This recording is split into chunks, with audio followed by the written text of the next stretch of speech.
একদম from the very beginning till the last day of judgement প্রত্যেকটা কথা লাউহে মাহফুজে লেখা আছে। এমনকি আপনার কার সাথে বিয়ে হবে সেটাও, কয়টা বাচ্চা কাচ্চা হবে সেটাও। তাই এত অস্থির হওয়ার দরকার নাই, রিজিকে যা আছে আসবে ইনশাআল্লাহ। লেখা যদি হয়ে থাকে আসবে না, আসবে ইনশাআল্লাহ, সবর। তো এই জন্য মুমিনদেরকে বলা হয়েছে তোমরা কখনো হতাশ হবে না, কারণ তাকদীর লেখা হয়ে গেছে, হতাশ হওয়ার কোনো কারণ নাই। একটা প্রবণতা আমরা সমাজে দেখছি, ইয়াং জেনারেশনকে আমরা নসিহত করবো যে ভুলেও নিজের জীবনকে বিসর্জন দিতে যাবেন না।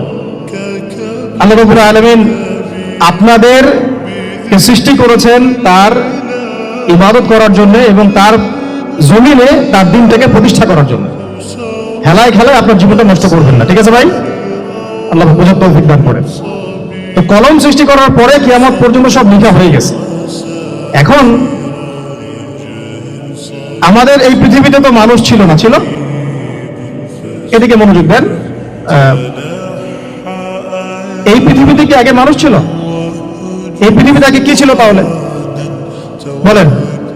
হ্যাঁ, মাশাআল্লাহ। এই পৃথিবীতে আগে কি ছিল? এখন ওরা নাই? সবার সাথেই কিন্তু একটা করে আছে, কমপক্ষে কয়টা করে? সবার সাথে কমপক্ষে একটা করে। আর কোন কোন জায়গা আছে যেখানে জিনের বড় বড় আখড়া আছে। পৃথিবীতে যে জায়গাগুলো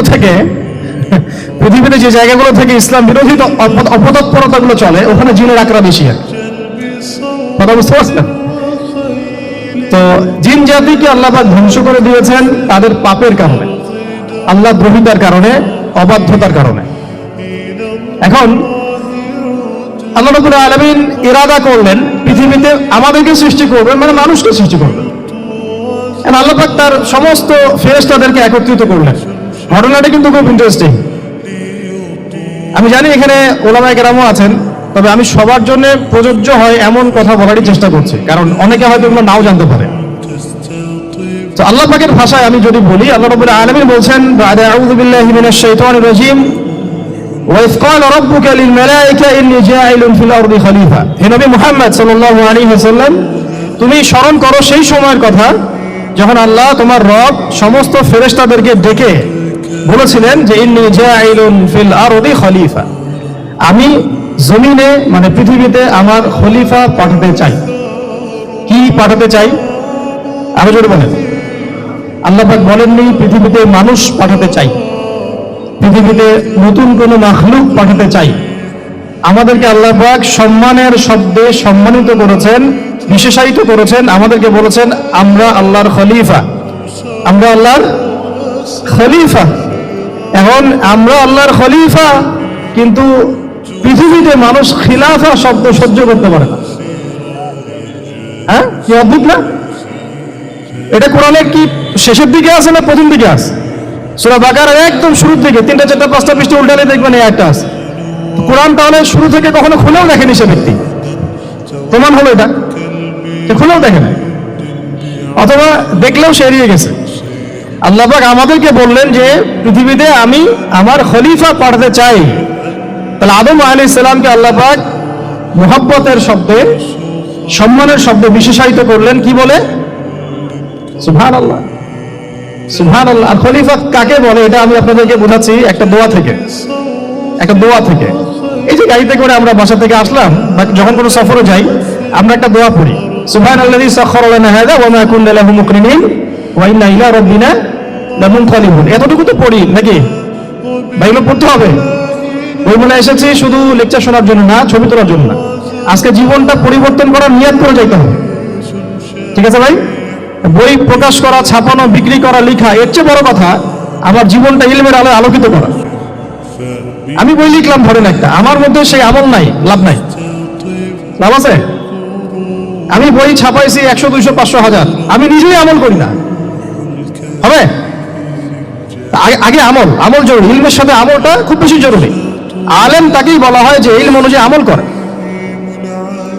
আল্লাহ পাক বলেন লিমা তাকুলুনা মা লা তাফআলুন, তুমি এমন কথা কেন বলো যে আমল নিজেরাই করো না?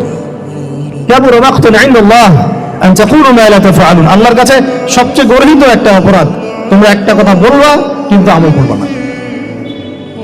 তো দোয়াটা মুখস্থ করবেন। এই দোয়ার নিচে একটা অংশ আছে, আল্লাহুম্মা আনতা সাহিবু ফিস সাফারি, আমার কথাটা শুনেন, খলিফার অর্থটা বুঝেন। অনেকে তো অনেকভাবে ব্যাখ্যা করে আর কি। আল্লাহুম্মা আনতা সাহিবু ফিস সাফারি, আল্লাহ তুমি এই সফরে আমার সাথী। সফরে বের হওয়ার সময় দোয়া পড়ছি আমরা, আল্লাহুম্মা আনতা সাহিবু ফিস সাফারি, আল্লাহ তুমি এই সফরে আমার সাথী। ওয়াল খলিফাতু ফিল আহলি ওয়া মালি, আল্লাহ আমি তো বাসায় নাই, আমার বাসার আহাল মালের খলিফা হচ্ছে তুমি আল্লাহ। তাহলে খলিফা শব্দটি কি বুঝলেন? আল্লাহ আমার বাসার আহাল মালের খলিফা মানে কি? আমার স্থলাভিষিক্ত তুমি আল্লাহ, আমি ওখানে নাই বাসায়, আমি সফরে বের হয়ে গেছি, আমার স্ত্রী, আমার সন্তান, আমার মাল, আমার জান, এগুলোর দায়িত্ব তোমার, তুমি খলিফা। কত চমৎকার দোয়া। তাহলে পৃথিবীতে আমি আমার খলিফা পাঠাতে চাচ্ছি, তার অর্থ কি? আল্লাহ রাব্বুল আলামিন এই পৃথিবীতে আমাদেরকে তার প্রতিনিধি বানিয়েছেন। সুবহানাল্লাহ, সুবহানাল্লাহ।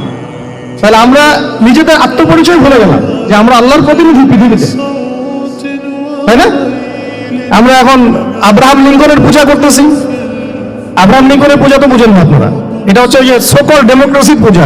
আল্লাহ পাক বলছেন ওয়াল্লামা আদামাল আসমাআ কুল্লাহা, আল্লাহ বলছেন আমি আদমকে এই মহাবিশ্বের যত নাম আছে, নাউন্স, ইসম সব শিক্ষা দিয়েছি। সুবহানাল্লাহ। এই মহাবিশ্বের যত নাম, এখানে ইসম শব্দের অর্থ কিন্তু জ্ঞান। ইসম মানে কি? এখানে জ্ঞান। মহাবিশ্বের যে জ্ঞানগুলো আছে, এই জ্ঞানগুলো আল্লাহ পাক আমাদের আদি পিতাকে শিক্ষা দিয়েছেন। আমাদের আদি পিতাকে আল্লাহ নিজে শিক্ষা দিয়েছেন। সৃষ্টিগতভাবে আমরা জ্ঞানী ছিলাম না, আল্লাহ পাক আমাদেরকে জ্ঞান শিক্ষা দিয়েছেন। আমরা ফিলোসফির বইগুলো খুললে দেখবেন ওখানে বুদ্ধিবাদ নামে একটা মতবাদ আছে।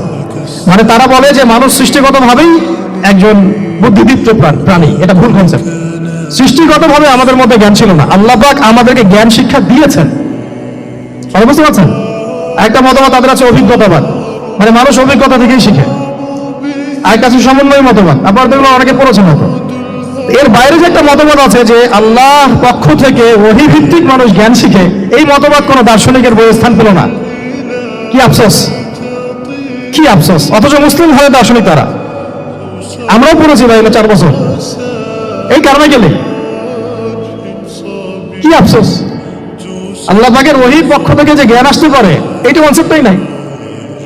অথচ এখানে কোরআনে আল্লাহ পাক বলছেন ওয়াল্লামা আদামাল আসমাআ কুল্লাহা, আমি আল্লাহ আদমকে সমস্ত নাম শিক্ষা দিয়েছি। সুবহানাল্লাহ। এরপরে এই যে জ্ঞান আদম আলাইহিস সালামকে আল্লাহ পাক শিক্ষা দিলেন, এর ফলশ্রুতিতেই আল্লাহ পাক বললেন যে ওয়াইজ কুল্না লিল মালায়েকা উসজুদু লি আদম, হে ফেরেশতারা তোমরা এখন আদমকে সিজদা করো। কি ফেরেশতাদেরকে দিয়ে আল্লাহ পাক আমাদের পিতাকে সিজদা করালেন কিসের মানদণ্ডে? কিসের কারণে? জ্ঞানের কারণে। জ্ঞানের কারণে ফেরেশতাদেরকে আল্লাহ পাক বললেন যে এই নামগুলো বলে দাও তো তোমরা।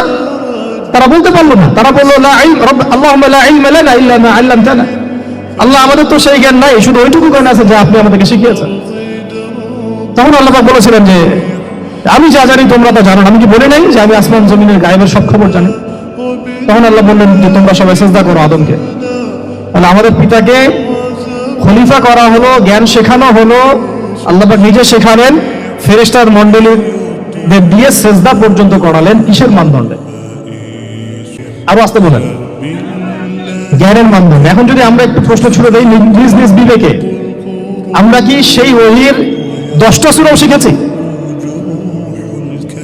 10টা পারা কি পড়া হয়েছে কখনো? 10টা সূরারও কি অর্থ জানি? অনেকে তো 10টা আয়াতের অর্থ জানি না। আমরা কি সেই ওহীর 10টা হাদিস শিখেছি? তাহলে আমরা কোথায় সম্মান খুঁজতেছি?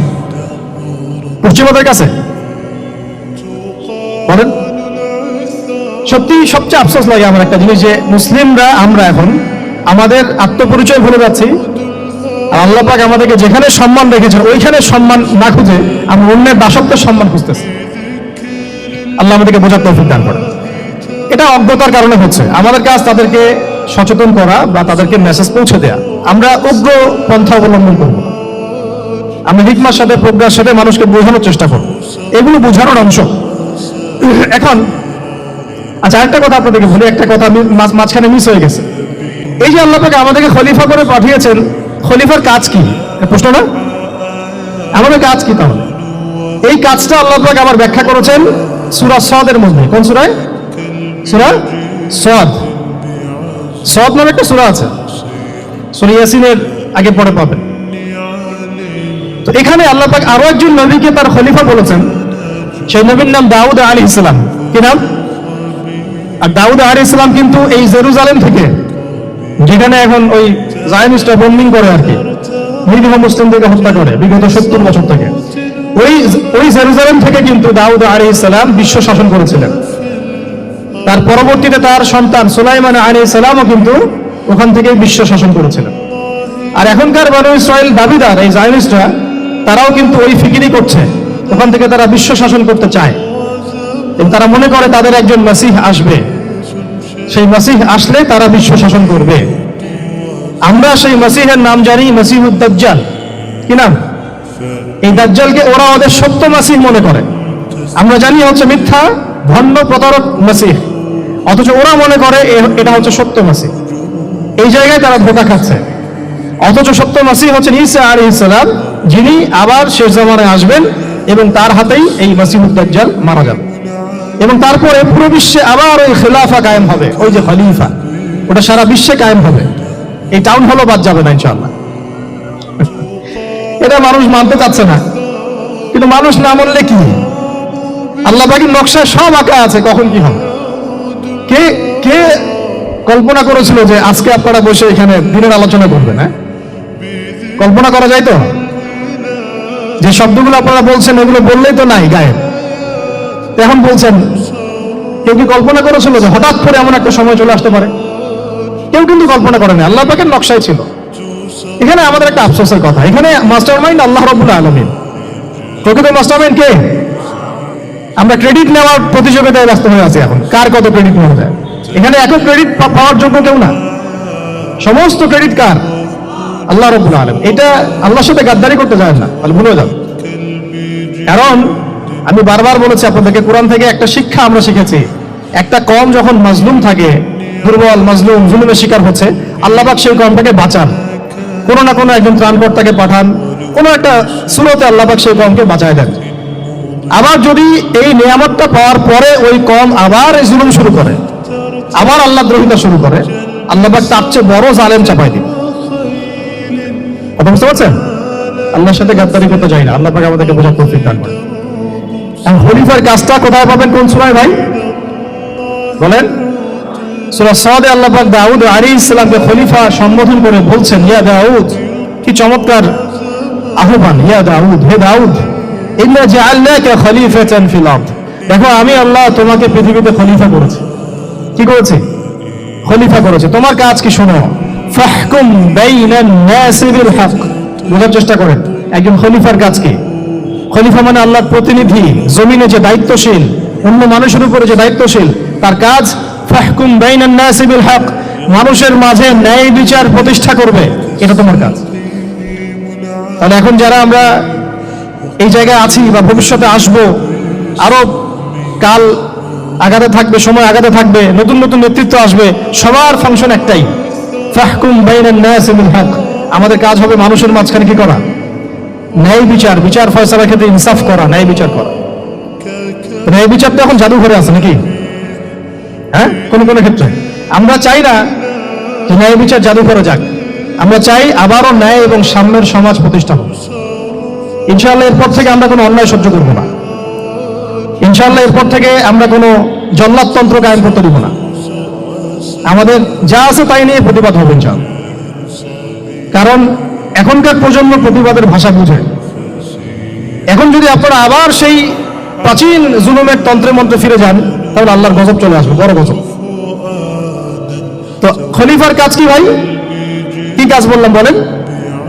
মানুষের মাঝখানে ন্যায় বিচার প্রতিষ্ঠা করা। আচ্ছা, আরো আছে, আরো আছে, আয়াত শেষ হয় নাই। আল্লাহ পাক বলছেন, ওয়ালা তাত্তাবি'ল হাওয়া। ন্যায় বিচার করতে গিয়ে নিজের দাসত্ব মানে প্রবৃত্তির অনুসরণ করো না। ন্যায় বিচার করতে গিয়ে নিজের প্রবৃত্তির অনুসরণ করো না, মন গড়া বিধানের অনুসরণ করো না। আমার মামা, আমার চাচা, আমার খালু পার করে দিও না। প্রবৃত্তির অনুসরণ মানে কি? মন যাচাই তাই করো না। ন্যায় বিচার করতে গিয়ে আল্লাহ পাকের বিধান মেনে চলো। কারণ সূরা মাইদাতে আল্লাহ পাক বলেছেন আয়াত নাম্বার 44, 45, 47-এ, ওয়া মান লাম ইয়াহকুম বিমা আনজালাল্লাহ ফাউলাইকা হুমুল কাফিরুন। যারা আল্লাহ পাকের হুকুম অনুযায়ী বিচার ফয়সালা করে না, তারা কাফির। 45-এ গিয়ে আল্লাহ বলছেন ওয়ামান লাম ইয়াহকুম বিমা আনজালাল্লাহ ফাউলাইকা হুমুল ফাসিকুন, যারা আল্লাহ পাকের বিধান অনুযায়ী বিচার ফয়সালা করে না এরা ফাসিক, পাপাচারী। 47 নম্বর আয়াতে গিয়ে আবার বলছেন ওয়ামান লাম ইয়াহকুম বিমা আনজালাল্লাহ ফাউলাইকা হুমুজ জালিমুন, যারা আল্লাহর হুকুম বিধান অনুযায়ী বিচার ফয়সালা করে না এরা জালেম। তো কাফেরও বলেছেন আল্লাহ, ফাসিকও বলেছেন, জালেমও বলেছেন। তাহলে বিচার ফয়সালা করার ক্ষেত্রে আল্লাহ পাকের বিধানকে সর্বোচ্চ অগ্রাধিকার দিতে হবে, নিজের প্রবৃত্তির অনুসরণ করা যাবে না। যদি করে তাহলে কি হবে? ইউদিল্লাকা আন সাবিলিল্লাহ, তাহলে এটা তোমাকে আল্লাহর রাস্তা থেকে সরাই নিয়ে যাবে। এর ফলে কি হবে? জেনে রেখো, ইন্নাল্লাযীনা ইউদিল্লুনা আন সাবিলিল্লাহ লাহুম আযাবুন শাদীদ বিমা নাসু ইয়াউমাল হিসাব। এটা পরে দেয়, নিশ্চয়ই যারা আল্লাহ পাকের সরল পথ থেকে বিচ্যুত হয়ে গেছে তাদের জন্য কাল কিয়ামতের মাঠে আছে আযাবুন শাদীদ। আযাবুন শাদীদ মানে কঠিন কঠিন যন্ত্রণাদায়ক শাস্তি, এই কারণে যে তারা কিয়ামতের দিনটাকে ভুলে গিয়েছে। শাদীদ এর অর্থটা কি এটা বোঝার জন্য আপনাকে সূরা হাদীদ পড়তে হবে। কোন সূরা? আসলে কোরআনের আয়াতগুলো হচ্ছে আকাশের তারার মতো। তারা দেখবেন আকাশের তারা দেখাও সুন্নত। ইসলাম তো রসনশীল ধর্ম না রে ভাই, সবকিছুই আছে এখানে। আসলে আমরা জানি না বলে আমরা মনে করি যে এখানে কোনো বিনোদনই নাই, তাই না? এই গান বাজনা না করলে কি হয়? মন শান্তি হয়? এরকম একটা ভাব। যদি আপনি কোরআনের ভিতর ঢুকে যান, আপনার হৃদয়ে এমন নূর আসবে, এমন তৃপ্তি আসবে যে ওগুলো আপনার শুনতে ইচ্ছা করবে না, আপনি কান বন্ধ করে ফেলবেন, নিজেই বলতেই হবে না। এখন কিছু নতুন ইসলামিস্ট আসছে, তারা এগুলোকে ইসলামের অন্তর্ভুক্ত বলে মনে করার দাবি করতেছে, যেগুলো এগুলো তো নিষেধ নাই, এগুলো তো নিষেধ করা হয় নাই। কতটুকু জানেন ইসলাম সম্পর্কে? আপনি না জেনে কেন কথা বলেন? নবী সাল্লাল্লাহু আলাইহি ওয়াসাল্লাম রাস্তা দিয়ে হাঁটছেন, ওই সময় তো অনেক পূজা অর্চনা ইত্যাদি হতো মক্কায়। তো এখানে ঢাক ঢোলের শব্দ আসছে, নবী সাল্লাল্লাহু আলাইহি ওয়াসাল্লাম নিজের 2 আঙ্গুল কানের মধ্যে ঢুকিয়ে দিলেন, দিয়ে পাশে একজন সাহাবী তাকে জিজ্ঞাসা করছেন হাঁটতে হাঁটতে হাঁটতে হাঁটতে, তুমি কি এখন আওয়াজ শুনতে পাচ্ছ? সাহাবী বলেন, না ইয়া রাসূলুল্লাহ, এখন আওয়াজ শুনতে পাচ্ছি না। তখন তিনি হাত কান বের করলেন। এটা নবীর সুন্নাত। আর আমরা নবীর সুন্নাতকে উল্টাই দিছি কিভাবে দেখেন? আমাদের কানেই এখন ইয়ারফোন। উনি যেটা শুনে কান বন্ধ করতেন ওইটা আমরা কানে ঢুকা রাখছি একেবারে। আল্লাহ আমাদেরকে বোঝার তৌফিক দান করেন। দেখেন আমরা তো সবাই পাপী। আমার মনে হয় না আমরা কেউ নবী সাল্লাল্লাহু আলাইহি ওয়াসাল্লামের সুপারিশ ছাড়া পার পাবো, এমনটা মনে হয় না আমার। সবাই পাপী, আপনি আমি আমরা সবাই। তো সেই যে নবীর সুপারিশ আমরা প্রত্যাশা করছি, সেই নবীর সুন্নতকে যদি এইভাবে অবজ্ঞা করতে থাকি তাহলে কি সুপারিশ পাবো ভাই? কি মনে হয় আপনাদের? অ্যাটলিস্ট সুন্নতকে তো সম্মান করতে হবে নাকি? আল্লাহ বোঝার তৌফিক দান করেন। আমি তাহলে যেটা বলছিলাম যে আল্লাহ পাকের বিধান অনুযায়ী বিচার ফয়সালা করতে হবে, এটা খলিফার কাজ। ন্যায় বিচার করতে হবে মানুষের মাঝখানে, এবং নিজের প্রবৃত্তির অনুসরণ করা যাবে না, তাহলে আল্লাহর পথ থেকে দূরে সরাই দেবে। এখানেই বললাম শরীয়ত বুঝতে গেলে আপনাকে কোন সূরা পড়তে হবে? সূরা হাদীদ। আকাশের তারার কথা কেন বললাম? যে আকাশের তারাগুলো যদি মেলাতে পারেন দেখবেন বিভিন্ন শেপ তৈরি হয়। প্রত্যেকটা তারার অবস্থানের গাণিতিক একটা ব্যাখ্যা আছে। যারা অ্যাস্ট্রোনমি নিয়ে পড়াশোনা করেন তারা জানেন, এগুলো সবাই জানবেন না। প্রত্যেকটা তারাকে আল্লাহ পাক এত সূক্ষ্মভাবে স্থাপন করেছেন যে যদি একটু সামান্য একটু ডানে বামে এগুলো সরে যায়, মহাবিশ্বের এই স্থিতিশীলতা নষ্ট হয়ে যাবে। এবং এটার কসমও আল্লাহ পাক কোরআনে করেছেন সূরা ওয়াকিয়ার মধ্যে। কোন সূরা? সূরা ওয়াকিয়াতে আল্লাহ পাক বলেছেন ফালা উকসিমু বিমাওয়াকিইন নুজুম, আমি তারার অবস্থান স্থলের স্থিতির কসম করে বলছি। আল্লাহ পাক এর কসম করেছেন। কত গুরুত্বপূর্ণ জিনিস, ঠিক আছে? তো পরেরগুলো বললাম না। সূরা হাদীদ কেন পড়বেন? সূরা হাদীদ আল্লাহ পাক বলেছেন যে ওয়ানজালনাল হাদীদা ফীহি বাসুন শাদীদ। এই যে শাদীদ বুঝাতে গিয়ে হাদীদে আসছে। আল্লাহ পাক বলছেন যে আমি আল্লাহ পৃথিবীতে আসমান থেকে লোহা নাজিল করেছি। অবাক করার বিষয় না? লোহার খনি খুঁজতেছেন আপনারা মাটির নিচে, তাই না? আল্লাহ পাক বলছেন আমি লোহা নাজিল করেছি। আনজালনা, ঠিক যেমন ইন্না আনজালনাহু ফী লাইলাতুল কদর, আমি লাইলাতুল কদরে কোরআন নাজিল করেছি, আসমান থেকে নাজিল হয়েছে, তাই না? এরকম ওয়ানজালনাল হাদীদা, আমি হাদীদ লোহা নাজিল করেছি, ফীহি বাসুন শাদীদ, যে লোহার মধ্যে আছে কঠিন শক্তি। শক্তি আছে না? আয়রন যে অণু পরমাণুগুলো, এগুলোর শক্তি সবচেয়ে বেশি না? কেমিস্ট্রিতে আপনি পড়েছেন।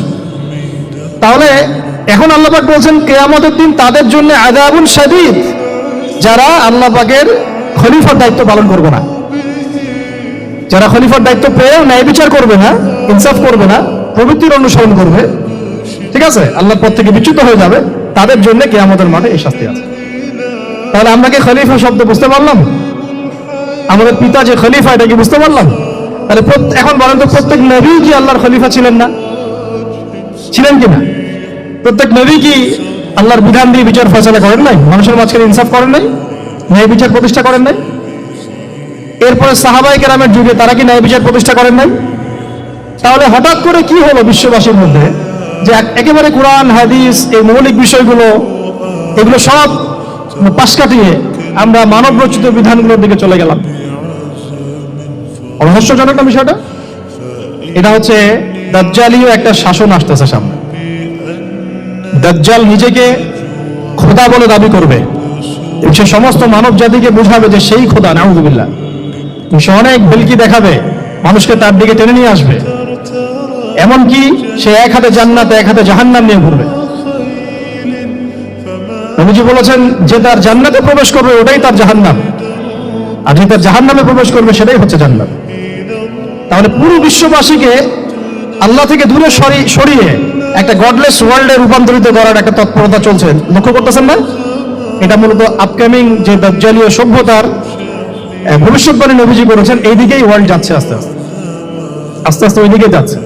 তবে নবীজি এটাও বলেছেন সাল্লাল্লাহু আলাইহি ওয়াসাল্লাম যে আমার উম্মতের মধ্যে একটা তাইফা, একটা দল, কিছু মানুষ সব সময় হকের উপর অটল থাকবেন, কিন্তু তাদের সংখ্যা হবে খুব কম।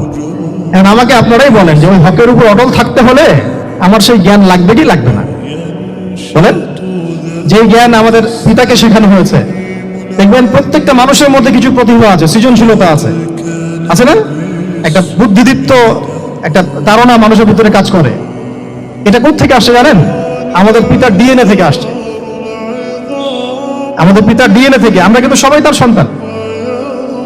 এরপরে পৃথিবীতে মানুষ পাপাচারে যখন লিপ্ত হলো প্রচন্ড রকম, তখন নূহ আলাইহিস সালামকে আল্লাহ পাক পাঠান এবং তিনি প্রায় 950 বছর দাওয়াতের কাজ করলেন, 40টা বা 80টা পরিবার ইসলাম কবুল করলো। তখন আল্লাহ পাক এই মুমিনদেরকে বাদ দিয়ে সবাইকে গারদ করে দিলেন, ধ্বংস করে দিলেন। মানে আমরা যারা পৃথিবীতে এখন বেঁচে আছি, যে আপনি আমি, আপনাদের নাম আমি জানি না, আমরা যারা বেঁচে আছি, আমরা কিন্তু কোনো না কোনো ভাবে ওই 40 বা 80 পরিবারের সন্তান। আমরা আত্মীয়, কিন্তু আমরা সবাই কিন্তু আত্মীয়, জানেন? 40টা বা 80টা পরিবার বাদ দিয়ে বাকি সব মানুষকে আল্লাহ পাক ধ্বংস করে দিয়েছিলেন নূহ আলাইহিস সালামের মহাপ্লাবনে। ঘটনা জানেন না? 40 বা 80টা পরিবারকে বাদ দিয়ে বাকি সবাইকে আল্লাহ পাক ধ্বংস করেছেন ওই মহাপ্লাবনে। তাহলে এখন এই বিশ্বে যত মানুষ আছে তারা কয়টা পরিবারের সন্তান? ওই 40-80। আমরা কোনো না কোনো ভাবে একে অপরের আত্মীয় হই। মুসলিম অমুসলিম সবাই, মুসলিম অমুসলিম সবাই। আমরা যে অসাম্প্রদায়িকতার কথা বলি না, এই শব্দটাকে ভালো অর্থে নেওয়া যায়। কি অর্থে? অন্যান্য ধর্মাবলম্বী মানুষ যারা, তারা তাদের ধর্ম স্বাধীনভাবে পালন করবে, কোনো সমস্যা নেই, আমরা তাদের এই কাজে বাধা দিতে যাব না। একইভাবে আমরা আমাদের ধর্ম স্বাধীনভাবে পালন করব, তারা এখানে কোনো বাধা দিতে পারবে না। সিম্পল। তারা তাদের উৎসব তাদের মতো পালন করবে, আমরা আমাদের উৎসব আমাদের মতো পালন করব। না আমি মূর্তি পাহারা দিতে যাব, আর না আমি মূর্তি ভাঙতে যাব। সিম্পল। আমি পাহারাও দিতে যাব না, ভাঙতেও যাব। সিম্পল। আমরা কি কুরবানিতে তাদেরকে বলতে পারবো ভাই আসেন আমার বাসায় দাওয়াত খান? এটা হয় কখনো? লাকুম দীনুকুম ওয়ালিয়া দিন। আপনাদের দিন আপনাদের, আমাদের দিন আমার। সিম্পল। এই অর্থে ঠিক আছে, কিন্তু সব ধর্ম মিলে যে নতুন ধর্ম বানানোর চেষ্টা করা হচ্ছে বাংলাদেশে, এটা ঠিক না। এটা শুভঙ্করের ফাঁকি। সব ধর্ম মিলে নতুন ধর্ম করার কোনো সুযোগ নাই। আমরা সবাই এক পরিবারের সন্তান। এখন আমাকে বলেন, নূহ আলাইহিস সালামের একটা ছেলে ছিল, নাম জানেন? কি নাম বলেন? না না, মাশাআল্লাহ। কয় ছেলে ছিল তার? হ্যাঁ, না, মূলত 4জন সন্তান থেকে বড় বড় 4টা গোত্র সৃষ্টি হয়েছে। শাম এক সন্তানের নাম কি? এটাকে কেন্দ্র করে এই যে কন্টিনেন্টে, পুরো আরাবিয়ান কন্টিনেন্টে যত মানুষ তার বংশধর, ঠিক আছে? হাম, একটা সন্তানের নাম হাম। এখান থেকে আফ্রিকার যে কালো কালো মানুষগুলো সব তাদের বংশধর। একটা হচ্ছে ইয়াফাস, ইউরোপিয়ান যারা সাদা চামড়া, সব এদের বংশধর। আরেকটা যে কেনা। এই ছেলেটা কি বলেছিল, বাবা ডাকছে নৌকায় আসো তাড়াতাড়ি, নৌকায় আসো তাড়াতাড়ি, না হলে আজকে আল্লাহ পাক আযাব দিয়ে ধ্বংস করে দিবেন। সে নবীর সন্তান হওয়ার পরেও আল্লাহ প্রদত্ত ওহীর জ্ঞানকে মূল্যায়ন না করার কারণে ধ্বংস হয়ে গেল। আর ওই 40টা বা 80টা পরিবার নাজাত পেল কিভাবে? আল্লাহর পক্ষ থেকে নাজিলকৃত ওহীর জ্ঞানকে প্রাধান্য দিয়ে আনুগত্য করে। তাহলে কোন জ্ঞানকে আমরা প্রাধান্য দিব ভাই? আমি বলছি না যে আমরা দুনিয়াবী জ্ঞানগুলোকে শিখবো না, ওই প্রসঙ্গে আমি একটু পরে আসছি যে আমরা শিখবো এবং কিভাবে শিখবো, কতটুকু শিখবো। আগে এই অংশটুকু শেষ করি। ঠিক একইভাবে আপনারা কি আদ জাতির নাম জানেন? আদ, সামুদ। ওই যে সৌদি আরব এখন যেখানে লাইন বানাচ্ছে, লাইন প্রজেক্ট, ওই আল-ওলা বলে, আল-ওলা লাইন প্রজেক্ট বানাচ্ছে দেখবেন অনলাইনে। ওই জায়গা দিয়ে নবী সাল্লাল্লাহু আলাইহি ওয়াসাল্লাম তাবুক যুদ্ধের সময় গিয়েছিলেন। যাওয়ার সময় তিনি বলেছিলেন, তোমরা মাথা নিচু করে কান্নাকাটি করতে করতে এখান থেকে অতিক্রম করো। সাহাবীরা মাথার উপর কাপড় দিয়ে কান্নাকাটি করতে করতে জায়গাটা পার করেছেন, কারণ ওই জায়গায় সামুদ জাতি ছিল যাদেরকে ধ্বংস করা হয়েছে। ওটা হচ্ছে এখন পর্যটন স্পট। সুবহানাল্লাহ। তো আদ এবং সামুদ জাতিকে আল্লাহ পাক ধ্বংস করলেন, কিন্তু তাদেরকে করেন নাই যারা ওহীর জ্ঞানকে প্রাধান্য দিয়েছিল। ইব্রাহিম আলাইহিস সালাম কোন জ্ঞানের বদৌলতে আল্লাহকে চিনলেন? মানব রচিত জ্ঞান নাকি আল্লাহর পক্ষ থেকে নাযিলকৃত জ্ঞান? বলেন। মূসা আলাইহিস সালাম কোন জ্ঞানের বদৌলতে ফিরআউনের মতো এই যে কি বলবো প্রতাপশালী একজন শাসকের সামনে দাঁড়িয়ে বুক ফুলিয়ে ইসলামের দাওয়াত দিলেন? কোন জ্ঞানের আলোকে? ওহীর জ্ঞান। আর ওহীর জ্ঞান যখন নাযিল করা হয়েছে তখন তিনি দোয়াটা পড়ছিলেন, রব্বি ইশরাহ লি সাদরি ওয়া ইয়াসসির লি আমরি ওয়াহলুল উকদাতাম মিন লিসানি ইয়াফকাহু কওলি। প্রত্যেক নবী, ইউসুফ আলাইহিস সালাম কারাগারে 12 বছর থেকেছেন। কত বছর? 12 বছর। আমাদের অনেক ভাই এরকম 5 বছর, 7 বছর, 10 বছর, 12 বছর থেকেছে, আছে। এমনও মানুষ আছে, এখন বলা যায় তাই বলি, যে ওই যে একটা শব্দ শুনেছেন আয়না ঘর, ওখানে দীর্ঘদিন ছিল, তারপরে নাই, কোথায় গেছে আল্লাহই ভালো জানে। ইউসুফ আলাইহিস সালামও এরকম কারাগারে ছিলেন। কত বছর? 12 বছর। কিন্তু আল্লাহ পাক তাকে এমন একটা জ্ঞান শিক্ষা দিয়েছিলেন, তিনি স্বপ্নের ব্যাখ্যা বলতে পারতেন, যে কোনো স্বপ্নের। রাজা স্বপ্ন দেখলেন যে 7টা গাভী, জীর্ণশীর্ণ গাভী মোটা তাজা গাভীকে খেয়ে ফেলছে, স্বপ্নের ব্যাখ্যা কেউ দিতে পারে না। কিন্তু ওই জেলখানায় 2 জন ছাড়া পাওয়া মানুষ, ছাড়া পাইছে 2 জন, আর কি 2 জনের মধ্যে একজন বেঁচে আছে, একজন নাই। মানে 2 জন বসে বসে ইউসুফ আলাইহিস সালামকে বলছিলেন যে আমরা একটা স্বপ্ন দেখলাম যে আমার মাথায় রুটি আছে, পাখি এসে রুটি খেয়ে ফেলছে, আর আমি স্বপ্ন দেখলাম যে আমি শরাব পান করাচ্ছি, ব্যাখ্যা কি ইউসুফ? তোমাকে সত্যবাদী বলে জানি। ইউসুফ আলাইহিস সালাম বললেন, তোমার মাথায় রুটি যেটা খেয়ে নিচ্ছে তার মানে তোমাকে শুলদণ্ড দেওয়া হবে, আর তুমি যে পানি পান করাচ্ছ তার মানে তুমি নাজাত পাবে, ছাড়া পাবে। হলেও তাই। আর যে নাজাত পাবে তাকে ইউসুফ আলাইহিস সালাম বলে দিলেন যে তুমি রাজ দরবারে গিয়ে আমার কথা বলো, আমার কথা আলোচনা করো। সে ভুলে গিয়েছিল। পরে যখন এই স্বপ্নটা দেখলো বাচ্চা, তখন বাচ্চা সবাইকে ডাকলো, ডেকে বললো যে এই গাভীর স্বপ্নের ব্যাখ্যা কি। তখন এই ব্যক্তির মনে পড়ছে, আর ইউসুফ তো ব্যাখ্যা দিতে পারে। সে গিয়ে ইউসুফ আলাইহিস সালামকে ডেকে নিয়ে আসতেছে যে এই রাজা স্বপ্ন দেখছে, ব্যাখ্যা কি। স্বপ্ন কিন্তু আপনার কাছে শুনে একটা স্বাভাবিক মনে হচ্ছে, আরে গাভীর আবার স্বপ্নের কি ব্যাখ্যা?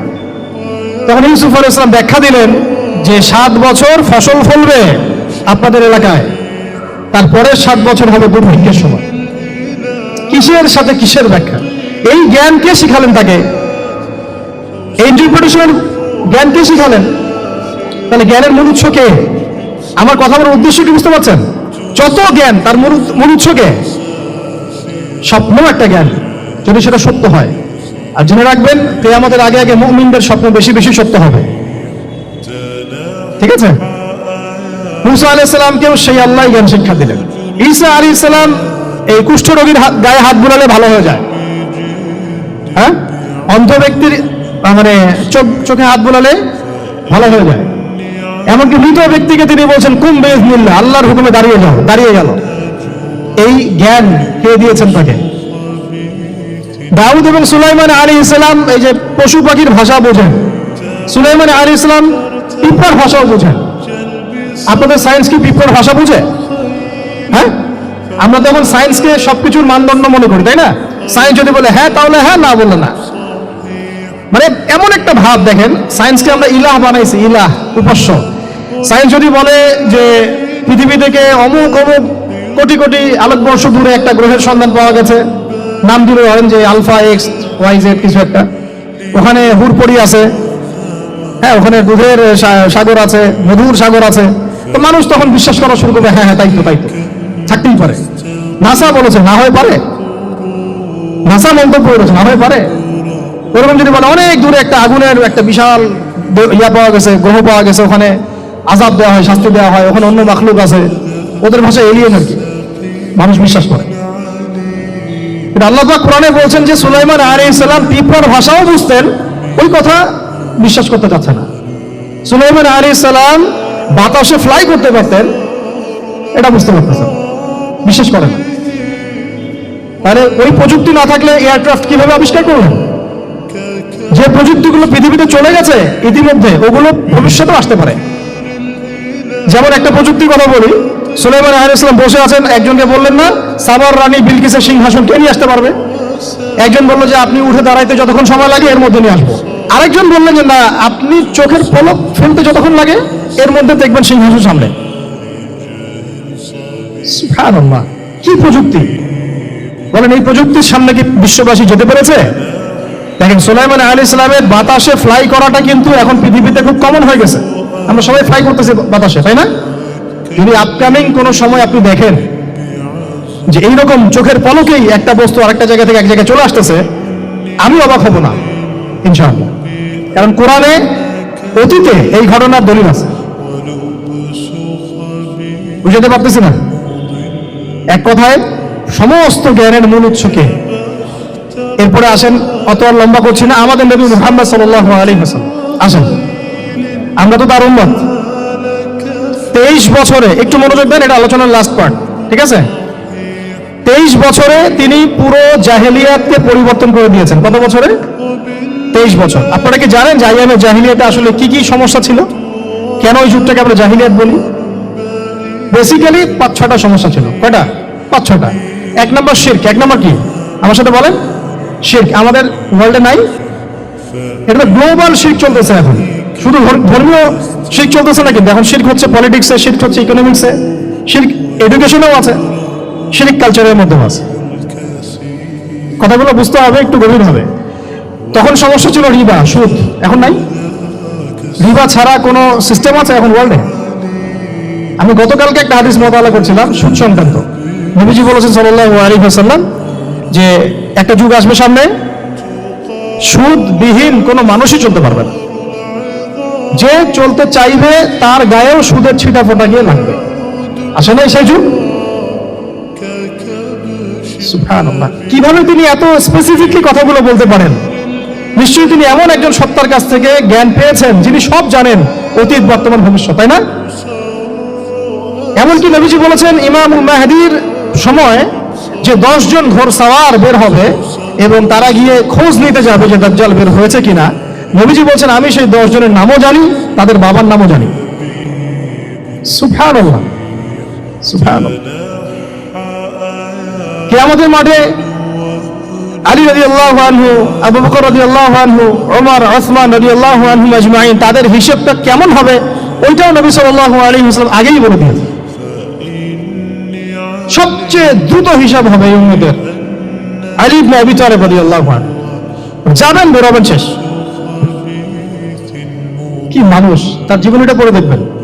আমি শেষের দিকে বলে দিব আপনাদেরকে আজকে, এবং এটা রেকর্ডেড থাকবে, ইনশাআল্লাহ অনলাইনে দিয়ে দিব, যে আপনারা কোন কোন সাবজেক্টের বই কিনবেন। ওই মেলা তো শুধু মানে আসলেন একটা একটা র্যান্ডমলি বই কিনলেন এমন না, টপিক ধরে ধরে সাবজেক্ট ওয়াইজ বই কিনতে হবে, ঠিক আছে ভাই? বই কেনার পিছনে টাকা পয়সা খরচ যদি না করেন, মানে দিনের জন্য অর্থ ব্যয় করার মানসিকতা না থাকে, এলেম পাওয়া যাবে। অনেক মুহাদ্দিস নিজের গায়ের জামা খুলে দিয়ে পর্যন্ত বই নিয়ে বাসায় গিয়েছে, জানেন? তাদের সমস্ত সম্পত্তি বিক্রি করে দিয়েছেন বই কেনার জন্য। আজকে সকালে আমাদের এক ভাই মুজাকারা করছিলেন যে আমারই এক ওস্তাদ বাংলাদেশে অনেক বরেণ্য একজন আলেমে দ্বীন, প্রবীণ আলেমে দ্বীন, তার কথা আলোচনা হচ্ছিল যে তিনি কিতাব পড়তে পড়তে পড়তে হঠাৎ একটা কিতাব তিনি খুঁজে পাচ্ছেন না। তো ছাত্রদেরকে পাঠালেন যে খুঁজে নিয়ে আসো তো, কোথায় আছে? কেউ খুঁজে পায় না। তিনি নাকি ওযু করে এসে নামাজ 2 রাকাত নামাজ পড়ে বাচ্চার মতো হাউমাউ করে কান্নাকাটি শুরু করলেন। আল্লাহ আমার সেই কিতাব কোথায় গেল, আমার কিতাব প্রাণে দাও। তলাবুল ইলম কাকে বলে দেখেন, ইলমের তালেব, ইলমের ছাত্র কাকে বলে? এই যে ইলমের ছাত্র, আমরা কি ছাত্র হইতে পারছি? একটা বইয়ের দাম যদি দেখি 100 টাকা, বাস আমাদের গায়ে লাগে। 100 টাকা দিয়ে তো আপনার গার্লফ্রেন্ডকে নিয়ে বসতে গায়ে লাগে না, বসলে তো 500 টাকা চলে যায়। জিনা থেকে বাঁচতে না পারলে কলবে আল্লাহ নূর আসবে না। আল্লাহ পাক আমাদের কথা বলে বোঝার তৌফিক দান করেন, আমিন। জিনা, আবার বলছে জিনা থেকে বাঁচতে হবে, অন্যথায় কলবে নূর আসবে না। আল্লাহ পাক আমাদেরকে বোঝার তৌফিক দান করেন, আমিন। কোথায় ছিলাম ভাই? বলেন।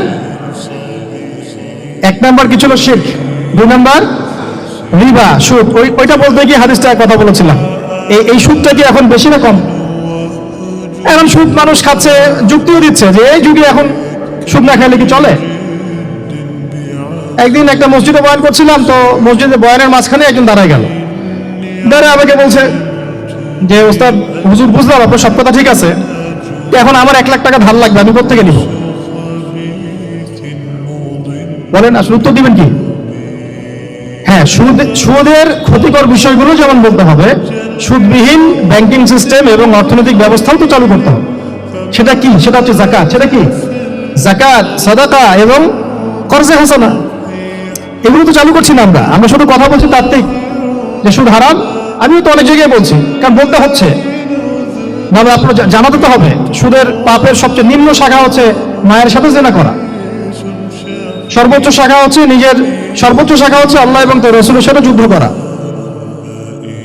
একটা হাদিস বুখারীতে এরকম আসছে, বুখারীতে কি তিরমিজিতে, আমি রেফারেন্সটা ভুলে যাচ্ছি, তো হাদিসটা সহিহ। নবী সাল্লাল্লাহু আলাইহি ওয়াসাল্লাম বলেছেন, যে ব্যক্তি 1 দিরহাম সুদ খায় সে যেন 36 বার জিনা করবে। আর আপনারা তো জানেন, এটা আমার বলার দরকার নাই। 4 শ্রেণীর মানুষকে নবী অভিশাপ দিয়েছেন, যে নিজে খায়, তারপরে যে সুদ দেয়, যে লিখে রাখে, যে সাক্ষী থাকে। আমি বলতে চাচ্ছি, আইয়ামে জাহিলিয়াতে এই সুদটা ছিল, আমাদের এই বর্তমান ওয়ার্ল্ড অ্যাফেয়ার্সে নাই। বাংলাদেশ একটা কান্ট্রি হিসেবে চিন্তা করবেন না, আপনি গ্লোবালি চিন্তা করবেন, কারণ এখন একটা দেশ স্বতন্ত্রভাবে চলতে পারে না। ওয়ার্ল্ড ব্যাংকের সাথে আপনাকে ডিল করতে হবে, IMF এর সাথে। আমি যদি প্রেসিডেন্ট হই, তা আমাকে করতে হবে, আপনি হলে আপনাকে করতে হবে। কথা বলে তো শুধু কথা বলে লাভ নেই। আপনার বিকল্পটা কি? আসলে বিকল্প ব্যবস্থাটা কি? এটা তো মূল কথা। ইকোনমিক্স নিয়ে কতগুলো কিতাব আছে এখানে, ইসলামিক ইকোনমিক্স নিয়ে আমরা কতগুলো কিতাব ছাপাইছি, বর্তমান ওয়ার্ল্ড অ্যাফেয়ার্স নিয়ে আমরা কতগুলো কিতাব ছাপাইছি। নবী সাল্লাল্লাহু আলাইহি ওয়াসাল্লাম বলেছেন, শেষ জামানার সবচাইতে আমার উম্মতের উপর ভয়াবহ ফিতনা হচ্ছে, কি নাম বলে? এখন আপনি আমাকে মাদ্রাসার পুরো সিলেবাসে কন্টেন্ট ফ্যাকাল্টি দেখেন, আছে কয়টা কিতাব আছে? সবচেয়ে ভয়াবহ ফিতনা নবীর মুখে, নিজের মুখে বলা, সবচেয়ে ভয়াবহ। এর চেয়ে ভয়াবহ কোনো ফিতনা আসে নাই, আসবেও না। তো এখন আপনি আমাকে বলেন যে এই ফিতনা সংক্রান্ত কতগুলো কিতাব আপনার কাছে আছে বাসায়, বলেন। তাহলে গ্যাপস আছে না আমাদের মধ্যে? গ্যাপস ফিল আপ করতে হবে। কথাগুলো বলার উদ্দেশ্য হচ্ছে গ্যাপসটা ফিল আপ করা। তো এই রিবার সমস্যাটা এখনো আছে। আল্লাহ পাক আমাদেরকে রিবা মুক্ত জিন্দেগি দান করেন, আমিন। এবং আমি রিকোয়েস্ট করবো বিনয়ের সাথে যে আমাদের ঊর্ধ্বতন কর্তৃপক্ষ যারা আছেন, শুধু একটা কাজ করেন না, একটা কাজ একটা বছর করেই দেখেন না কি হয়। প্রত্যেকটা মুসলিম, অমুসলিমদের কথা বলছে না, যেহেতু এটা খিলাফা স্টেট না, সেহেতু অমুসলিমরা এখানে জিজিয়া দিবে না। খিলাফা স্টেটে অমুসলিমরা জিজিয়া দেয়, এটা তো খিলাফা স্টেট না, এটা ডেমোক্রেটিক স্টেট এবং সেকুলার স্টেট। শুধু মুসলিমদের কাছ থেকে যাদের নিসাব পরিমাণ সম্পদ হয়েছে যাকাত দেয়ার, সবার কাছ থেকে রাষ্ট্রীয়ভাবে বাধ্যতামূলক যাকাত নেন, দেখেন না অর্থনীতি সচল হয় না একটা বছর নিয়ে দেখেন না কি হয়। কেউ এই উদ্যোগ গ্রহণ করতে পারতেছে না। কেন হচ্ছে না আমরা বুঝতে পারতেছি না। কর্জে হাসানার এনজিও চালু করা যায়। আমরা অনেক সংগঠন করছি, সোশ্যাল, অরাজনৈতিক ইত্যাদি রাজনৈতিক। আমরা ইকোনমিক এনজিও খুব একটা করতে পারছি না। কিন্তু এই জায়গাগুলো দখল করে ফেলছে, দেখেন কারা কারা, নাম বলতে চাচ্ছি না। যারা যারা দখল করছে তারা কিন্তু এখন রাষ্ট্রের অনেক বড় বড় জায়গায় হস্তক্ষেপ করতেছে। ইভেন ট্রান্সজেন্ডারের মধ্যে ইস্যু কিন্তু তারা ঢুকে দিচ্ছে ভিতরে। জানেন, উত্তরবঙ্গ জুড়ে, পুরো উত্তরবঙ্গে ঘুরে আসেন, দেখেন কাদের তৎপরতা বেশি। নীলফামারীতে সফর করে দেখলাম যে ওখানে একটা গ্রামের মধ্যে 24টা এনজিও কাজ করতেছে, শুধুই সব। তারপরে মানুষ তামাক চাষ করে খাচ্ছে,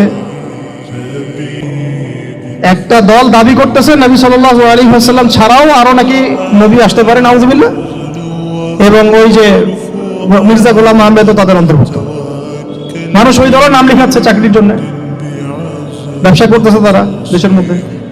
আরে ভাই, শুধুমাত্র তাত্ত্বিক কথাবার্তা না, আমাদের সংগ্রামটা কিন্তু বহুমুখী। শুধু ইলম অর্জন তো একটা বেসিক জিনিস, এই বেসিকটাই এখনো হচ্ছে না আমাদের।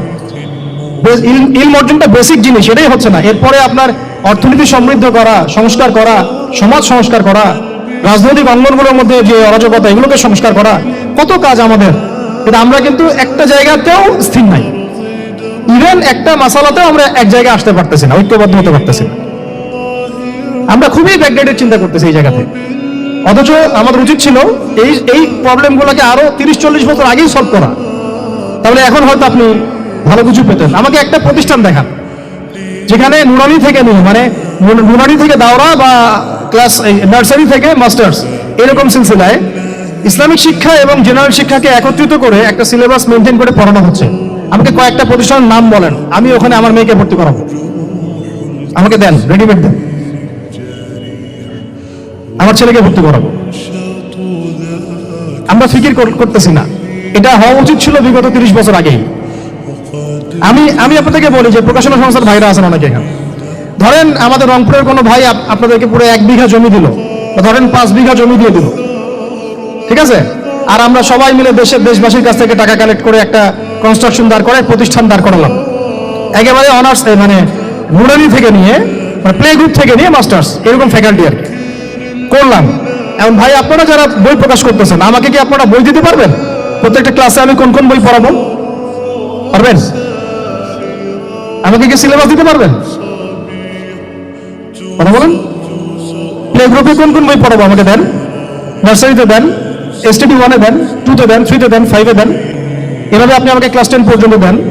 তারপরে কি আপনি আমাকে অনার্স, মাস্টার্স, এই ফ্যাকাল্টিগুলো আলাদা আলাদা, এগুলো কি ইউনিভার্সিটি আদলে আপনি কি আমাকে সাজা দিতে পারবেন? আমরা জায়গা দিব, টাকা দিব, প্রতিষ্ঠান করে দিব। প্রকাশনা সংস্থা থেকে কি আমরা এতটুকু পেতে পারি? এবং এমন আলেমের প্রোডাক্ট, যে আলেমরা সারা ওয়ার্ল্ডকে ডিল করতে পারে, মানে ইন্টারন্যাশনাল স্কলার। এখান থেকে যাবে ইউকেতে গিয়ে দাওয়াতি কাজ করে আসবে, অস্ট্রেলিয়ায় গিয়ে দাওয়াতি কাজ করে আসবে, মালয়েশিয়ায় গিয়ে দাওয়াতি কাজ করে আসবে, আন্তর্জাতিক মানের আলেম। আমরা কি জেনারেল শিক্ষিত ব্যাকগ্রাউন্ড থেকে তৈরি করতে পারবো? পারছি কি? আর আপনারা আমাকে বলেন তো ভাই, যে কত পার্সেন্ট মানুষ জেনারেল শিক্ষিত আর কত পার্সেন্ট মানুষ মাদ্রাসা শিক্ষিত? কাদের পরিসংখ্যানটা বেশি? তারা কি, তাদের কোনো অবদান রাখার কোনো সুযোগ নেই? এখন যদি এই ক্লাসিক্যাল পড়াশোনা না হয়, ইলমের এই গভীরতায় না যায়, এবং বড় বড় ওলামায়ে কেরামদের সোহবতে তারা না আসে, তাহলে কিভাবে তারা বিশুদ্ধ ইসলাম শিখবে আর প্রচার করবে আর প্রতিষ্ঠা করবে? তো প্রশ্ন কিছু করে গেলাম। আজকে প্রশ্নগুলো রেখে যাচ্ছে এই কারণে, যেগুলো নিয়ে আপনারা ভাববেন, যে আপনারা আমাকে একটা ইসলামিক ইউনিভার্সিটি করার মতো বইপত্র আমাকে বানায় দেন না। দায়িত্ব নেন কেউ, আপনারা সবাই মিলে দায়িত্ব নেন। আমি এখানে একটা স্কুল আছে আমাদের ছোট্ট, তাওয়াজুন ইসলামিক স্কুল। এই স্কুল আমরা করেছি প্লে, নার্সারি, কেজি 1, 2, 3, 4, 5 এতটুকু। ট্রাইলিঙ্গুয়াল, মানে Bangla medium, English version, medium না, ইংলিশ ভার্সন আর অ্যারাবিক। এই সিলেবাসটুকু করতে, এই 8টা ক্লাসের সিলেবাস করতে আমাকে 7 দিন 8 দিন একেবারে বাংলা বাজার ঘাটাঘাটি করে, আমরা আগে তো ইংলিশ মিডিয়ামে পড়াশোনা করতাম, ওই অক্সফোর্ডের বই ঘাটাঘাটি করো, ব্রিটিশ কাউন্সিলের বই ঘাটাঘাটি করো, তারপরে ওদের ম্যাথামেটিক্স, ওদের সায়েন্স, আবার এই মাদ্রাসার অ্যারাবিক, আবার এই সরকারি কারিকুলামের বই, এগুলো ঘাটতে ঘাটতে ঘাটতে একটা সিলেবাস আমরা দাঁড় করাতে পারছি। মাত্র 5টা ক্লাস পড়তে পারবে। এরপরে এটা করতে গিয়ে যে দেখলাম যে আসলে এগুলোর যে এত ঘাটতি আছে বাজারে, রেডিমেড কোনো প্রোডাক্ট এগুলো নাই। ঘুরে ফিরে কি সেই আমরা একই জিনিসই চর্চা করতে থাকবো, নাকি আমরা একটু বহির্বিশ্বে যেভাবে দিন প্রচার হচ্ছে এই মান দিতে পারি? এটা আমাদের উচিত না করার কাজটা? হ্যাঁ, এটা তো আমাদের হাতে রাষ্ট্রীয় ক্ষমতা নাই, থাকলে না উপরের লেভেল থেকে এগুলো করা যায় খুব সহজ। বরং উপরের লেভেলে যারা আছেন তারা তো আরো ট্রান্সজেন্ডার ঢুকাচ্ছেন, আপনারা তো ঢুকাচ্ছেন। তাহলে এই কাজগুলো কাদের করতে হবে? তাহলে বেসরকারি ভাবে করতে হবে। এখন আমরা যারা বইকে ভালোবাসি, জ্ঞানকে ভালোবাসি, আল্লাহকে ভালোবাসি, রাসূলকে ভালোবাসি, চাই যে আমরা যা করছি আমাদের পরের প্রজন্মটা মানুষের মতো মানুষ হোক। কাজ কি কম না বেশি আমাদের বলেন, সেক্ষেত্রে কাজগুলো কিন্তু ওইভাবে হচ্ছে না ভাই। একটা বিষয়ের বই সবাই ছাপাচ্ছে, কেন, কি দরকার আছে? একটা বিষয়ের বই আমি সবাই ছাপাচ্ছি। একটা জিনিস, একটা হিস্ট্রির একটা কিতাব অনেকগুলো প্রকাশনী আপনারা করতেছেন, একই বই ফাইজুল কালাম সবাই করতে আছে। একটা বই তাসাউফ আত্মশুদ্ধি অনেক প্রকাশনী করতেছে, কপি করতেছে। ভাই আমাদের কি কাজ কি দুনিয়ার স্বার্থ উদ্ধার করা, না আমার দিনের কোনো ক্ষেত্রে? আমার কথায় মাইন্ড করবেন না, আমি মাইন্ড করার মতো কথা বলছি না। আমি বলছি আপনাদেরকে আরো যেন কনস্ট্রাকটিভ হয় কাজগুলো। মানে আপনাদের সাথে আমি বসবো ইনশাল্লাহ আবার আলাদা করে, যে একটা আমাকে পুরো শিক্ষা ফর্মুলা আমাকে দিবেন, আর প্রত্যেকটা ক্লাসের উপর রেডি করে দিবেন, যাতে আমরা প্রতিষ্ঠান বানালেই একদম পুরা কমসে কম ক্লাস 1 থেকে 10 ঢেলে দিতে পারি, আমার পরিশ্রম করতে না হয়। ওখানে বাংলা মিডিয়ামের বই থাকবে, ইংলিশ মিডিয়ামেরও থাকবে, এবং অ্যারাবিক তো থাকবেই। একটা গঠনমূলক সিলেবাস, যেটা পড়লে আমার ছেলে মাশাআল্লাহ হাফেজও হবে, এদিকে মাশাআল্লাহ সে ইংরেজিতেও দক্ষ হবে, সায়েন্সেও দক্ষ হবে। এক পর্যায়ে যখন সে এসএসসি পাস করবে, সে দেখবেন যে যার যার রাস্তা বেছে নিচ্ছে। বেজ আমি তাকে করে দিয়েছি 10 পর্যন্ত, এখন সে ডক্টর হোক আর ইঞ্জিনিয়ার হোক, আর না হয় যদি আল্লাহর খলিফাই হয়, কোনো সমস্যা নেই। সমস্যা আছে? এটা দরকার ছিল ভাই, আরো 30 বছর আগে দরকার ছিল। আমরা যেটা পাই নাই, এটা আমাদের আফসোস। আর এই জেনারেল ব্যাকগ্রাউন্ড থেকে এইরকম জায়গায় উঠে এসে এই যে এইগুলো কথাগুলো বলা বা এই কাজগুলো করা, এগুলো সবাইকে হয়তো আল্লাহ পাক এভাবে কবুল নাও করতে পারে। এর পিছনে অনেক গল্প থাকে, অনেক হিস্ট্রি, অনেক ত্যাগ, অনেক আত্মত্যাগ, এগুলো সবাই হতে পারবে না। কিছু মানুষ বের হয়ে আসছে, ডক্টর জাকির নাইক তো সবাই হতে পারে নাই, পারছে? তো এই জিনিসগুলো আমাদের বুঝতে হবে যে আমভাবে সবাই সবকিছু করতে পারবে না। আমাদের একটা একাডেমিক ফর্মুলা দরকার, যেখানে আমরা পড়বো, আমরা আলেম হয়ে বের হবো। ভালো করে দেবো ইনশাআল্লাহ। আচ্ছা, অনেক গভীরে চলে গেছি, আপনাদেরকে অনেক বেশি বিরক্ত করে ফেলতেছি আর কি। কথাগুলো বলার খুব মন চাচ্ছিল, তো বলে ফেললাম। আর আমরা চাচ্ছি কথাগুলো সবার কাছে পৌঁছাক, যাতে করে অন্তত বিভাগীয় শহরগুলো, অন্তত ঢাকা, রংপুর, রাজশাহী, মানে বড় বড় শহর আমাদের, চট্টগ্রাম, কক্সবাজার ইত্যাদি ইত্যাদি বড় বড় শহরগুলোতে যদি একটা করে এরকম একটা করে প্রতিষ্ঠান থাকে, যেখানে আপনি পুরো জেনারেল শিক্ষা এবং ইসলামী শিক্ষা দুটোকে সমন্বয় করে, এবং এই মানে দ্বিমুখী শিক্ষার মেরুকরণটাকে দূর করে একটা কনস্ট্রাকটিভ সিলেবাস দিতে পারেন, দেখবেন আজকে না হোক, আজকে থেকে 10 থেকে 15 বছর পরে আমাদের ছেলে মেয়েদের একটা প্রজন্ম আসবে, দেখবেন ইনশাআল্লাহ ওরা আমাদের চেয়ে অনেক ডিনামাইট হবে। এই যে আজকে অনেকগুলো আয়াত বললাম, অনেকে হয়তো জানেন না বা পড়েন নাই, ওরা কবলতেই বুঝে ফেলবে কোন সূরায় আছে। হবে না? সম্ভব। আর যদি না করতে পারি, তাহলে ঘুরে ফিরে ওই একই অবস্থা। ওইটা দিয়ে হবে না ভাই। এই মানে ইসলাম বিষয়টা কি, এটা এমন না যে কিছু অংশ নিলাম কিছু অংশ নিব না, এটা এমন না। নিলে ভাই নেওয়ার মতো নেওয়া লাগে। উদ্ঘুল ফিসিল নিকাফা, একেবারে পরিপূর্ণরূপে দিনে প্রবেশ করেন। সিরিয়াসলি নেন, চান্স তো একটাই, চান্স তো একটাই। আল্লাহ পাক আমাদের কথাগুলো বোঝার তৌফিক দান করেন। আর আমাদের সন্তানদের সাথে তো আমরা এটা হতে দিতে পারি না। আমরা না হয় অনেক সময় নষ্ট করে ফেলছি। তো ভাই আর লম্বা করতেছি না, আমি শেষের অংশটুকু বলে শেষ করে দিচ্ছি যে এই সুদ আর শিরক যেমন ওই সময় ছিল, এখনো আছে। আর ওই আইয়ামে জাহিলিয়াতের সেই সুদ আপনি দেখলেন, এখন শিরক দেখলেন। মাদক আছে না নাই? আইয়ামে জাহিলিয়াতের মাদক, আইয়ামে জাহিলিয়াতের এই নারী জাতির অবমাননা আছে না সমাজে? নাই? ব্যাখ্যা করতে পারছি না, আপনারা জানেন সব। আর আইয়ামে জাহিলিয়াতে ছিল একটা গোত্রীয় হানাহানি, দ্বন্দ্ব, মারামারি, এখন সমাজে নাই? এটাই তো চলতেছে এখন সমাজে। তো এখন এই জাহেলিয়াতের সমাজটাকে মাত্র 23 বছরের মধ্যে আমাদের নবীজি চেঞ্জ করে দিয়েছেন। কত বছর? এখন আপনারা আমাকে বলেন তো, যে তিনি কি কোনো জাদু করছেন? তিনি কি কোনো জাদু দেখিয়েছেন সমাজে এসে? মানুষকে মারছেন? মানুষকে কি তিনি মানে কঠোর ছিলেন?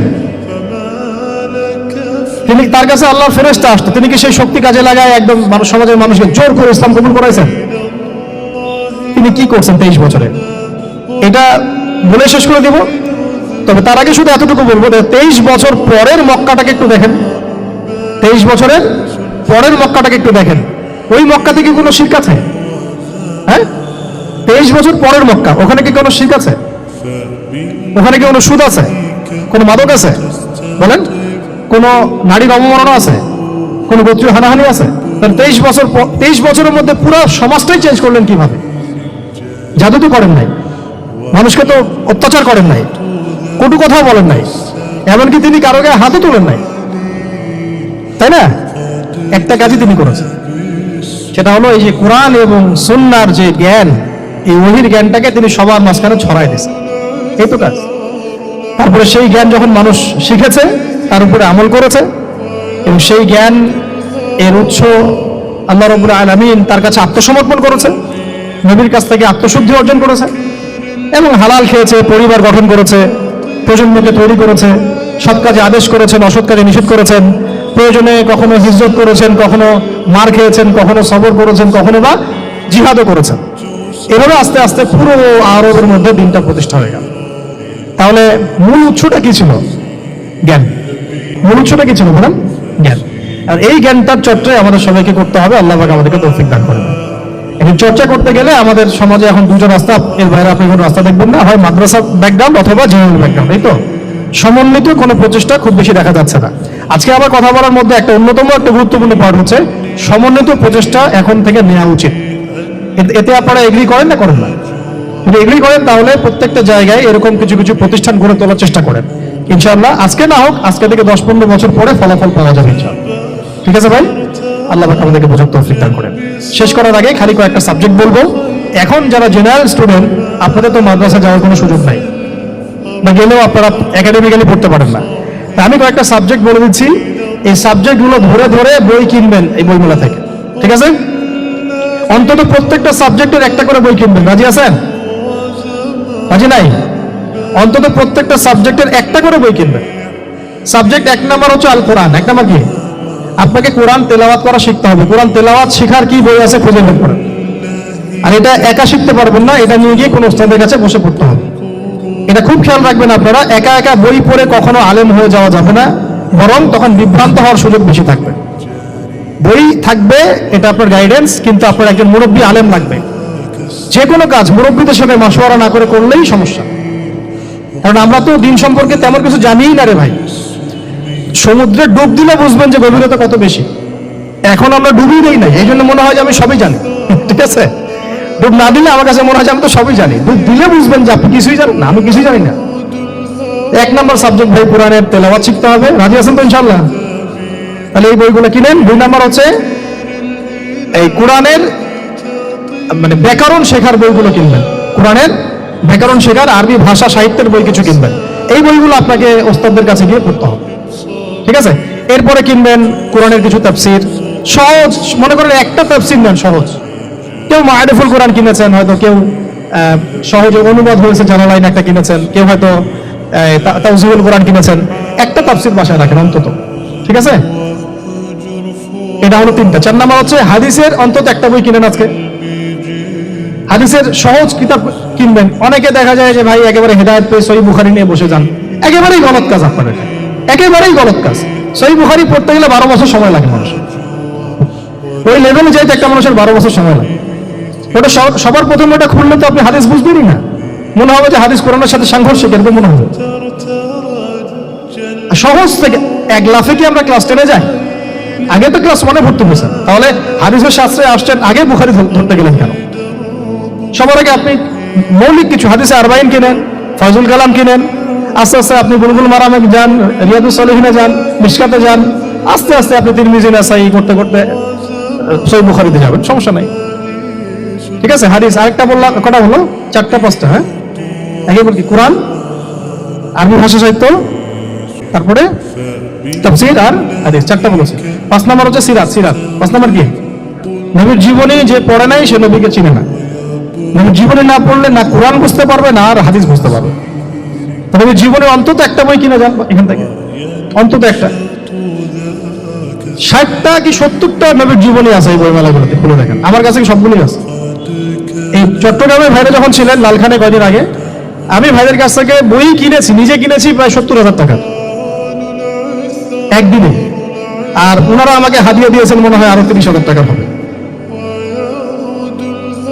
তো এক পুরো বই ব্যাগ দিয়া গাড়ি ভর্তি। তো প্রায় 60, আমি গুনে দেখলাম যে প্রায় 50 থেকে 60টা সিরাতের কিতাব আছে বাজারে। একটা তো কিনেন অন্তত, একটা সিরাতের কিতাব অন্তত কিনেন। তারপরে ইসলামের ইতিহাসের বই কিনেন। 6 নম্বর ইসলামের ইতিহাসের বই কিনেন।